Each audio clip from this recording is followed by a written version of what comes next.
Hello दोस्तों, मैं हूं सुमित चौहान और स्वागत है आपका द न्यूज़ वीक की इस खास पेशकश में। इस वक्त देश में राज्यसभा चुनाव चल रहे हैं। हमारी संसद का जो अपर हाउस है उसे राज्यसभा कहते हैं और वहां के जो प्रतिनिधि हैं उन्हें चुनने की प्रक्रिया अभी चल रही है। लोकसभा चुनाव आपने देखा 2019 में किस तरह से लोगों ने वोट किया और उसके बाद अपने सांसद चुने, लेकिन राज्यसभा के जो चुनाव होते हैं उनको चुनाव का तरीका अलग है। उसमें सीधे वोटिंग नहीं होती है, बल्कि राज्यों में जो विधायक होते हैं उनके वोट के जरिए उनको चुना जाता है।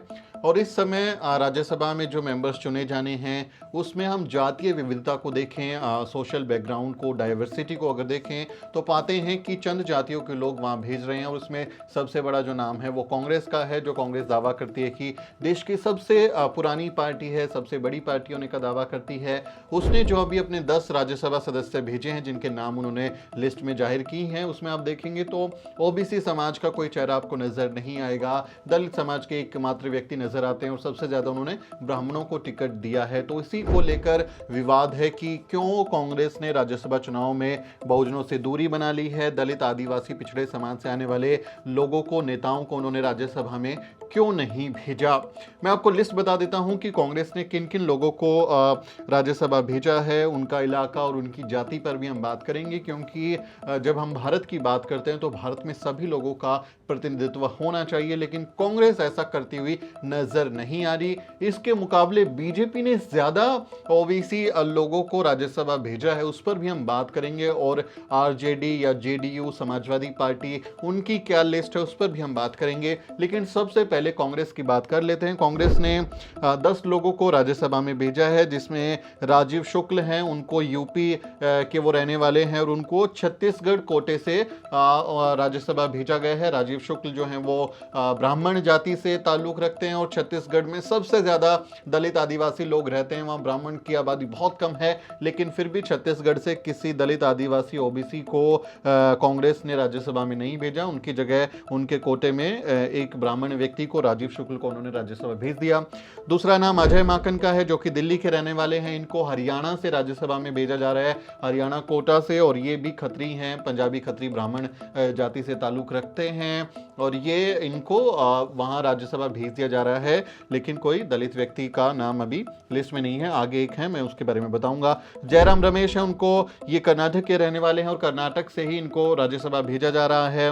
मनमोहन सरकार में मंत्री रहे हैं जयराम रमेश और ये भी ब्राह्मण जाति से ही ताल्लुक रखते हैं। इसके अलावा विवेक तनखा हैं, जो कि एमपी के रहने वाले हैं। इनको एमपी यानी मध्य प्रदेश से राज्यसभा भेजा जा रहा है, ब्राह्मण जाति से ताल्लुक रखते हैं। तो कुल मिलाकर अभी तक 4 ब्राह्मण इनके नाम आ गए हैं। इसके अलावा प्रमोद तिवारी हैं, प्रमोद तिवारी को, ये यूपी के रहने वाले हैं और इनको राजस्थान से राज्यसभा में भेजा जा रहा है, राजस्थान कोटे से, और ये भी ब्राह्मण है। तो कुल 5 नाम ब्राह्मणों के हैं जो कांग्रेस ने भेज दिए, यानी कुल 10 सदस्य भेजे हैं, 10 में से 5 सिर्फ ब्राह्मण जाति के लोगों को टिकट दे दिया है। राजीव शुक्ल ब्राह्मण, अजय माकन खत्री ब्राह्मण, जयराम रमेश ब्राह्मण, विवेक तनखा ब्राह्मण, प्रमोद तिवारी ब्राह्मण। तो 5 लोगों को 50% अपनी टोटल सीटों का उन्होंने ब्राह्मण जाति के लोगों को दे दिया। यानी कांग्रेस को अगर हम कहें कि वो ब्राह्मणों की पार्टी है तो इसमें कोई आश्चर्य की बात नहीं होगी, क्योंकि लिस्ट तो कम से कम यही बताती है कि उन्होंने सबसे ज्यादा ब्राह्मणों पर भरोसा किया है।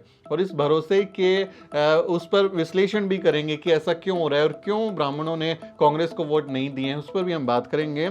आगे बढ़ते हैं लिस्ट में कि रणदीप सुरजेवाला को 6ठे नंबर पर लिस्ट में है, जिनको इन्होंने राज्यसभा में भेजा है। वो हरियाणा के रहने वाले हैं, लेकिन उनको राजस्थान के जरिए राज्यसभा भेजा जाएगा, राजस्थान के कोटे से। जाट हैं, जाट हरियाणा के रहने वाले हैं। रणदीप सुरजेवाला अपर कास्ट में आते हैं, हरियाणा में जनरल कैटेगरी में आते हैं। ओबीसी समाज का हिस्सा बनने के लिए, आरक्षण के लिए लगातार आंदोलन करता रहा है जाट समाज और आरक्षण मांगता रहा है।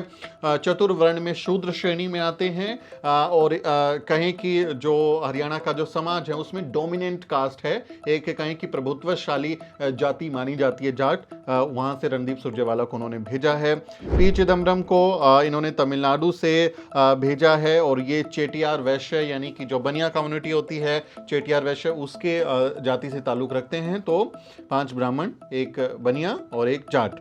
आगे बढ़ते हैं। मुकुल वासनिक महाराष्ट्र के रहने वाले हैं, राजस्थान से इनको राज्यसभा भेजा जाएगा।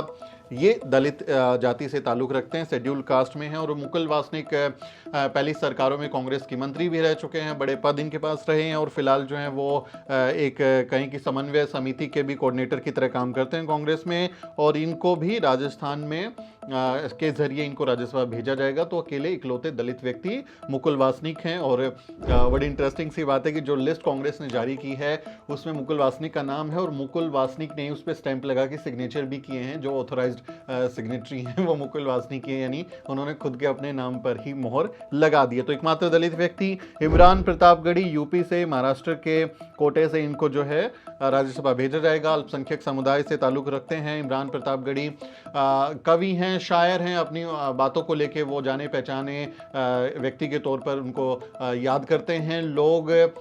लेकिन अगर आप देखेंगे तो कांग्रेस को संगठन के लिए मजबूत करने के लिए, कांग्रेस में चुनावी जीत के लिए या कांग्रेस के लिए कोई बहुत बुनियादी काम करने में अगर आप देखेंगे तो इमरान प्रतापगढ़ी का नाम आपको नज़र नहीं आएगा। कोई इस तरह से वो कांग्रेस के लिए बहुत ज़्यादा काम उन्होंने फील्ड में किया नहीं है, लेकिन अल्पसंख्यक कोटे के नाम पर कह लीजिए उनको भेजा जा रहा है। तो एक मुसलमान व्यक्ति, इसमें भी आप पहचान सकते हैं कि मुस्लिम में भी वो कौन है। रंजीत रंजन हैं, वो बिहार से हैं और उनको छत्तीसगढ़ के कोटे से जो है वो राज्यसभा भेजा जाएगा।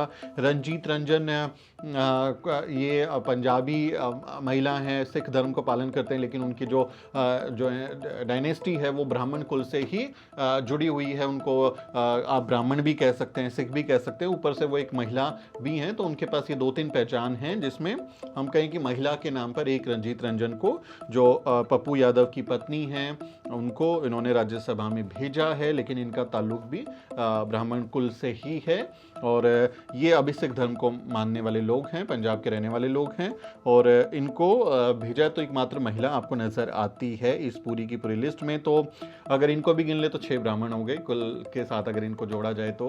अगर महिला के तौर पर अलग कर दें तो 5 ब्राह्मण, यानी 50% सीटें उन्होंने जो है कांग्रेस ने अपने ब्राह्मणों को दे दी। उसके अलावा जाट समाज से 1 और शेड्यूल कास्ट से 1 अल्पसंख्यक, 1 महिला और 1 चेट्टियार वैश्य यानी कि बनिया पी चिदम्बरम, उनको टिकट दिया है। ये कांग्रेस ने किया है। अब आप ये देखिए कि कांग्रेस को वोट कौन कर रहा है। जब राजस्थान में कांग्रेस की सरकार बनी या फिर मध्य प्रदेश में कमलनाथ की सरकार कुछ समय के लिए रही, यहाँ पे इनको वोट किसने दिए हैं? सबसे ज़्यादा वोट इनको दलित, आदिवासी, पिछड़े समाज के मिले हैं और उसकी वजह से ही सरकार इनकी बनी है। क्योंकि आप देखेंगे तो ज़्यादातर सवर्ण जातियाँ, जिसमें ब्राह्मण, वनिया, ठाकुर, ये जो जातियाँ हैं, इनका झुकाव सीधे सीधे आप देखेंगे बीजेपी की तरफ है। और पोस्ट मोदी एरा में, मोदी के बाद के जो दौर में आप देखेंगे 2014, 2019 और लोकसभा की ये चुनाव, इसके अलावा विधानसभा चुनाव देखें, यूपी का रिसेंट आप चुनाव देख लें, उसमें आप देखेंगे तो 90% से ज़्यादा सवर्णों ने, ब्राह्मणों ने, बनिया, ठाकुर, ये जो समाज है, इन्होंने बीजेपी को वोट दिया है। तो इन्होंने कांग्रेस को वोट नहीं दिया। यानी जो इनको वोट नहीं दे रहा, जो इनको अपने समाज का वोट दिला भी नहीं रहा, यानी आप इनमें से नाम देखिए, राजीव शुक्ला, जय माखन, जयराम रमेश, विवेक तनखा, प्रमोद तिवारी, ये लोग मतलब अपने समाज का वोट भी नहीं ट्रांसफर कर पा रहे हैं कांग्रेस को। लेकिन फिर भी कांग्रेस इनको अपने कोटे से वहां मंत्री, माफ कीजिए, राज्यसभा भेज रही है, सांसद बना रही है राज्यसभा का और इनको वहां पर स्थान मिल रहा है। जबकि जो वर्ग उनको वोट देते हैं, जो मतदाता हैं, SC ST OBC समाज के आने वाले लोग हैं, उनको ये लोग जो हैं वहां पर नहीं कहीं की प्रतिनिधित्व दे रहे हैं। जबकि हम बीजेपी की अगर बात करें, इसके उलट अगर हम बीजेपी की बात करें तो बीजेपी जातियों को साधने में, खासकर जो दलित, आदिवासी और पिछड़ी जातियां हैं, जिसमें नोन यादव, नोन जाटव जातियां खासकर हैं, उनको तो बहुत तरीके से वो साध रही है, उनको प्रतिनिधित्व भी दे रही है और उन जातियों के नेताओं को अपने में मिला के चुप करा ले रही है। लेकिन कम से कम दिखाने के लिए ये जरूर दिखाती है। बीजेपी की यूपी की राज्यसभा लिस्ट में आप देखेंगे तो उन्होंने जो लिस्ट है उसमें 6 नाम है और 6 जातियों का प्रतिनिधित्व उन्होंने दिया है। निषाद, ब्राह्मण, यादव, गुज्जर, ठाकुर, वैश्य, ये हैं। और बिहार से धानुक हैं और MP से पाटीदार। इस तरह के जो आप नाम देखेंगे तो उन्होंने कहें कि नुमाइंदगी देते हुए ये कहा है कि भाई आपको, हमने आपके लोगों को सम्मान दिया, राज्यसभा भेजा। जबकि कांग्रेस की लिस्ट में एक भी OBC का नाम नहीं है, एकमात्र दलित हैं, एक भी आदिवासी नहीं है कांग्रेस की लिस्ट में, एक भी OBC नहीं है। तो ये हो क्या रहा है? मतलब आप जिन वर्गों के वोट ले रहे हैं उनके लोगों को आप राज्यसभा में क्यों नहीं भेज रहे? क्योंकि आप लोकसभा में तो सीटें आरक्षित होती हैं, वहां पे तो आपको जो आरक्षित सीटें हैं वहां पर एससी और एसटी के लोगों को आपको कहीं कि उम्मीदवार बनाना पड़ता है, लेकिन राज्यसभा में तो आपकी सारी की सारी आपकी जिम्मेदारी है कि आप सबको नुमाइंदगी दे, लेकिन आपने ऐसा नहीं किया। तो कांग्रेस की लिस्ट में एक भी एससी नहीं, माफ कीजिए, एक ऐसी एक भी एसटी नहीं, शेड्यूल ट्राइब से कोई नहीं, ओबीसी समाज का एक भी व्यक्ति नहीं। तो कांग्रेस के लिए ये कहें कि उनको अपने पैर पर कुल्हाड़ी मारने वाला आप इसको कह सकते हैं कि उनकी जिन जातियों के लोग उनको वोट दे रहे हैं उनको वो टिकट ही नहीं दे रहे, और जो लोग अपने समाज का वोट उनको शिफ्ट भी नहीं करा सकते उनके लिए आप जो है वो लगे हुए हैं। आप यहाँ पे अगर बीजेपी की लिस्ट देख लीजिए, मध्य प्रदेश से उन्होंने कविता पाटीदार को उन्होंने बना दिया है, कर्नाटक से निर्मला सीतारमण है, जग्गेश है, महाराष्ट्र से पीयूष गोयल, अनिल सुखदेव बांडे, घनश्याम तिवारी राजस्थान से हैं, यूपी से लक्ष्मीकांत वाजपेयी हैं, राधा मोहन अग्रवाल हैं।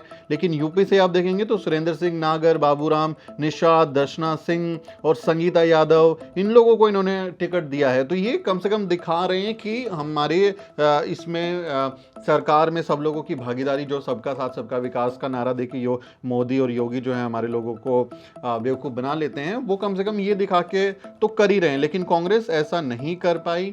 एक भी आदिवासी को उन्होंने राज्यसभा का टिकट नहीं दिया, एक भी ओबीसी को उन्होंने नहीं दिया। तो इसको लेके आप कहें कि काफ़ी उनके ऊपर आरोप लग रहे हैं, और सोशल मीडिया पर भी उनके बारे में लगातार ये बात कही जा रही है कि भाई आप अपने पैर पे कुल्हाड़ी क्यों मार रहे हैं? जो जातियाँ आपको टिकट के कहें कि उनके उम्मीदवारों को जब टिकट मिलती हैं तो उनको बड़ी संख्या में वोटों का लाभ भी होता है, लेकिन आपने ऐसा नहीं किया।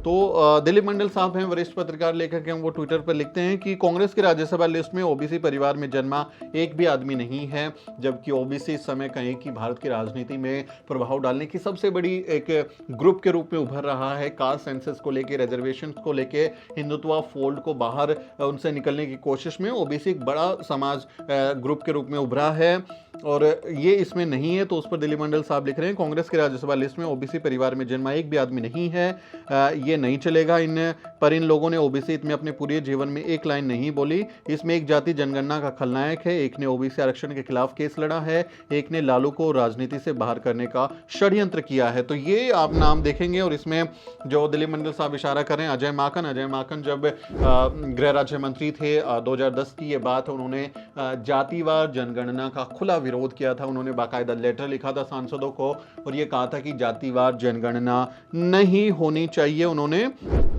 ये बाकायदा कहा था। तो आप देखें तो बहुजन समाज के जो लोग हैं उनकी हकमारी के लिए जो साजिश हुई उसमें शामिल लोग पी चिदम्बरम, और ये उस समय पे गृह मंत्री थे। लालू के खिलाफ पूरे केसेस चले, किस तरह से कांग्रेस के शासनकाल में सीबीआई और उनका दुरुपयोग होते हुए एक नेता को, बहुजन नेता को निपटा दिया गया। मायावती बहन जी के खिलाफ जो केसेस दर्ज हुए वो सब इनके राज में हुए। तो ये इनकी लिस्ट से जाहिर होता है, और इसी पर तमाम लोग अब आपत्ति कर रहे हैं कि कांग्रेस ने ऐसा क्यों किया। ये समझ से परे है। आप देखेंगे तो जो दिल्ली यूनिवर्सिटी के जो टीचर हैं डॉक्टर जितेंद्र मीना, आदिवासी समाज से आते हैं, राजस्थान से, उन्होंने भी लिखा है कि इससे ये साफ हो गया कि कांग्रेस पर अभी भी सिर्फ ब्राह्मणों का कब्जा है, जिनका वोट इन्हें नहीं मिलता, और इन नेताओं का कोई जनाधार नहीं है। बाकी क्या सिर्फ दरी बिछाने के लिए? ये बड़ा सवाल है कि भाई क्या दरी बिछाने के लिए है हमारा समाज? जितेंद्र मीना अगले ट्वीट में पूछते हैं कि कांग्रेस को वोट देंगे आदिवासी, दलित, पिछड़े, जाट, गुज्जर और अल्पसंख्यक, लेकिन राज्यसभा भेजेगी राजस्थान के बाहर के लोगों को, ये नहीं चलेगा। तो देखिए, राजस्थान की जो कोटे से इन लोगों को भेजा जा रहा है, अलग अलग लोगों से, तो ये मतलब वहां से राजस्थान से रणदीप सिंह सुरजेवाला, मुकुल वासनिक, प्रमोद तिवारी, इन लोगों को भेजा जा रहा है, लेकिन राजस्थान के आदिवासी समाज का कोई व्यक्ति उसमें लिस्ट में शामिल नहीं है जिसको कांग्रेस ने राज्यसभा भेजा हो। और ये बेहद अहम सदन होता है, क्योंकि लोकसभा से जो भी कानून बिल पास होते हैं उनको राज्यसभा में भेजा जाता है, राज्यसभा में उन पर बहस होती है, अगर जरूरत हो तो उन्हें स्टैंडिंग कमेटी के पास भेज देते हैं, अमेंडमेंट्स होती हैं, वहां पर वोटिंग होती है और बिल पास होते हैं, तब जाकर वो मुकम्मल बिल बनता है और फिर राष्ट्रपति के हस्ताक्षर के बाद वो कानून बन जाता है। तो लोकसभा में आप देखेंगे बीजेपी के पास प्रचंड बहुमत है, लेकिन अब जो नए समीकरण बनेंगे तो उससे राज्यसभा में बीजेपी के पास पूर्ण बहुमत नहीं होगा। तो ऐसी स्थिति में ये जो नए सांसद आ रहे हैं, इन उनके लिए बहुत ज़रूरी है कि वहाँ पर डाइवर्सिटी होती, अलग अलग समाज के लोगों की नुमाइंदगी होती, ट्रांसजेंडर किसी व्यक्ति को वहाँ पर भेजा जाता, अल्पसंख्यक समाज के लोगों को प्रतिनिधित्व मिलता, दलित आदिवासी पिछड़े समाज के लोगों को प्रतिनिधित्व मिलता, तो वो एक अच्छा सदन बन सकता था। और अभी राष्ट्रपति भी चुनाव भी होने वाले, आने वाले दिनों में राष्ट्रपति का चुनाव होगा, तो उसमें भी राज्यसभा के जो सांसद होते हैं वो वोट डालते हैं और उनकी वोट की काफी अहमियत होती है। तो राष्ट्रपति जो देश का नया बनेगा उसमें भी इनकी भूमिका होगी। यानी इस अधिकार से भी आप कहेंगे तो दलित आदिवासी पिछड़े समाज के लोगों को वंचित कर दिया गया है और उनको ये काम जो है ब्राह्मणों को ट्रांसफर कर दिया गया, जबकि वो लोग इनको वोट भी नहीं दिला रहे हैं। कांग्रेस को ये सोचना होगा कि वो असल में किसके हाथ में है, किसके कहने पर ये नाम सेलेक्ट हुए हैं। कांग्रेस के अध्यक्ष हैं सोनिया गांधी जी अध्यक्ष हैं, राहुल गांधी पहले अध्यक्ष थे लेकिन अभी भी नेता तो हैं ही, महासचिव हैं प्रियंका गांधी। आप लोग अपनी टीम से पूछें कि ऐसा क्यों हुआ है, आपने ये किसके कहने पर किया या ये फैसला किसने लिया है, ये सवाल उठता है। इसके अलावा अगर हम बाकी लोगों की जो राज्यसभा उम्मीदवारों की लिस्ट है उस पर नज़र डालें तो जैसे समाजवादी पार्टी है, समाजवादी पार्टी ने जो लिस्ट जारी की है उसमें भी आप देखेंगे तो उन्होंने किसको उम्मीदवार बनाया है। ये दरअसल राज्यसभा सीटें कैसे तय होती हैं, जितने आपके विधायक होते हैं, विधायक वोट डालते हैं और उसके हिसाब से फिर आप राज्यसभा में अपना उम्मीदवार भेजते हैं। तो यूपी में जो राज्यसभा के जो सदस्य चुने जाएंगे उनके विधायक वहां पे वोट डालेंगे, तो उन विधायकों की संख्या के हिसाब से आप अपने उम्मीदवार तय कर सकते हैं। तो यूपी में समाजवादी पार्टी ने कपिल सिब्बल को राज्यसभा भेज रहे हैं वो लोग। कपिल सिब्बल ने निर्दलीय के तौर पर पर्चा भरा, लेकिन समर्थन उनका है क्योंकि अखिलेश यादव खुद उनके साथ गए थे पर्चा भरवाने के लिए। और कपिल सिब्बल कांग्रेस के दिग्गज नेता रहे और बहुजनों की अकमारी के खिलाफ लगातार बोलते रहे। उन्होंने आरक्षण का खुला विरोध किया सुप्रीम कोर्ट में और उन्होंने कास्ट सेंसस को लेके जो बहुजनों के हित के मुद्दे थे उसको लेके उन्होंने लगातार विरोध किया। और जो जब वो एजुकेशन मिनिस्टर थे, एचआरडी मिनिस्टर थे, तो किस तरह से शिक्षा का बाजारीकरण हुआ, आरक्षण पर हमले हुए, उसको कौन भूल सकता है। ऐसे व्यक्ति को जो समाजवादी पार्टी के मुखिया अखिलेश यादव वो राज्यसभा भेज रहे हैं, तो उन पर भी सवाल निशान खड़ा होता है कि ऐसे व्यक्ति को क्यों। और वो वकील हैं और दिलीप मंडल साहब ने एक लिस्ट जारी की थी कि जितने भी उन्होंने केस लड़े सब हार गए, कोई केस वो जीते नहीं है, कनेक्शन से किसी तरह केस मिल जाता है, ये उनका कहना था। तो ये ऐसे व्यक्ति को वो भेज रहे हैं, तो इससे संदेश जाएगा कि क्या वो बहुजन हितैषी हैं, ये उनको नुकसान उठाना पड़ सकता है इससे। तो कपिल सिब्बल को वो भेज रहे हैं, जावेद अली खान को भेज रहे हैं और जयंत चौधरी को वो राज्यसभा में भेज रहे हैं। आरएलडी के चीफ जयंत चौधरी, उनको एक जॉइंट कैंडिडेट के तौर पे सपा और आरएलडी जो एमएलके भेज रही है, क्योंकि उनकी विधायकों की संख्या के हिसाब से वो उनको भेज रहे हैं। तो उस पर ये कहा जा सकता है कि चलो एक अल्पसंख्यक व्यक्ति को उन्होंने जावेद अली खान को, लेकिन अशराफ मुस्लिम पसमानदा मुसलमान को नहीं टिकट दिया, उनको नहीं भेजा, अशराफ मुस्लिम को वो भेज रहे हैं। जयंत चौधरी ठीक है, वेस्टर्न यूपी के कदावर नेता, आरएलडी और सपा के गठबंधन के जॉइंट प्रत्याशी के तौर पर उनको भेजा जा रहा है। जाट जाति से ताल्लुक रखते हैं, लेकिन इसमें भी आप देखेंगे तो समाजवादी पार्टी ने किसी दलित को नहीं भेजा और किसी आदिवासी को इन्होंने नहीं भेजा और ओबीसी भी कोई व्यक्ति इसमें नहीं है, इस लिस्ट से गायब है। जेडीयू का आप देख लीजिए, खेरू महतो बिहार से अभी एक लिस्ट शामिल हुई है, महतो ओबीसी जाति है। आरजेडी का आप देखेंगे तो मीसा भारती जो कि लालू यादव की बेटी हैं उनको भेज रहे हैं और डॉक्टर फयाज अहमद को इनको भेज रहे हैं, यानी एक परिवार और एक फिर उनके जो जानकार लोग हैं उनको। दलित आदिवासी पिछड़े समाज के लोग यहाँ भी गायब नजर आते हैं आपको। तो ये जो राज्यसभा के चुनाव हैं इसमें अभी जो लोगों के वोट डालेंगे, जो विधायक लोग वोट डालेंगे, उसके बाद जो इनका चुनाव होगा, तो ये आने वाले दिनों में भारत को कैसा बनाएंगे, कैसा चलाएंगे, उसको निर्धारण करने वाले लोग हैं। कानून जो लोकसभा से बनेंगे उनको पास करेंगे राज्यसभा और फिर राष्ट्रपति चुनाव में अपनी भूमिका निभाएंगे। तो अहम पद माने जाते हैं, लेकिन इन पदों पर कांग्रेस ने कोई उम्मीदवार अपना, एक भी आदिवासी उम्मीदवार नहीं उतारा, एक भी ओबीसी नहीं उतारा और अगर 6 कैंडिडेट करें तो 6 ब्राह्मण या एक महिला के तौर पर उनको बाहर कर दें, तो 5 ब्राह्मणों को कांग्रेस ने राज्यसभा चुनाव में टिकट दिया है। इसके उलट आप देखेंगे तो बीजेपी ने अपने जो लिस्ट है उसमें खासकर ओबीसी जातियों को उन्होंने उम्मीदवार बनाया है और ये दिखाने की कोशिश की है कि हम सबके हितैषी हैं। और ये आप देखेंगे तो भारत में खासकर जब कांग्रेस की सरकारें थी तो उन्होंने ओबीसी समाज को कहें कि उनके विकास के लिए या उनके भलाई के लिए कोई बहुत ज़्यादा काम नहीं किए। इवन जो ओबीसी नेता थे उनको धीरे धीरे ठिकाने लगा दिया, जैसे लालू यादव को सीबीआई और तमाम तरीके के आरोपों के जरिए, घोटालों के आरोपों के जरिए ठिकाने लगा दिया। और ये काम जब बीजेपी आई तो बीजेपी ने तमाम ओबीसी जातियों के नेताओं को टिकट दिए और उनको बम्पर जो है नुमाइंदगी दी और फिर उनको अपने पाले में करने की कोशिश की, जबकि कांग्रेस समझ रही है कि 1952 का भारत है जहां पर सिर्फ ब्राह्मण जो हैं, बनिया जो हैं वो राज कर सकते हैं, जबकि इस समय सामाजिक न्याय की मांग यही है कि सभी जाति और वर्गों को समान भागीदारी मिले, जिसकी जितनी संख्या भारी उसकी उतनी हिस्सेदारी। ये जो नारा है ये इस समय की मांग है, लेकिन कांग्रेस इस मामले पर फेल साबित हुई है। आपका इस बारे में क्या कहना है कमेंट में जरूर लिखें। आप अपनी राय हमें दे सकते हैं। अगर आप ये सोच रहे हैं कि मैंने बहुजन समाज पार्टी का नाम क्यों नहीं लिया, उनके उम्मीदवारों के नाम क्यों नहीं लिया, तो आपको बता दूं कि वो इस हैसियत में नहीं है कि किसी को राज्यसभा भेज सकें। एकमात्र विधायक जो हैं उनके जीते हैं, तो वो इस कहीं की इस हैसियत में किसी को भेजने के लिए नहीं है, तो राज्यसभा में बसपा का कोई भी सांसद नहीं होगा। इस पूरी चर्चा पर, बातचीत पर आपका क्या कहना है कमेंट में जरूर लिखें और हमारे चैनल को सब्सक्राइब करना ना भूलें। मेरा नाम सुमित चौहान है और इस वीडियो स्टोरी में मेरी मदद कर रहे हैं मेरे सहयोगी मोहित और अजरा। अगले किसी वीडियो में मुलाकात होगी दोस्तों, तब तक आप देखते रहिए द न्यूज़ वीक।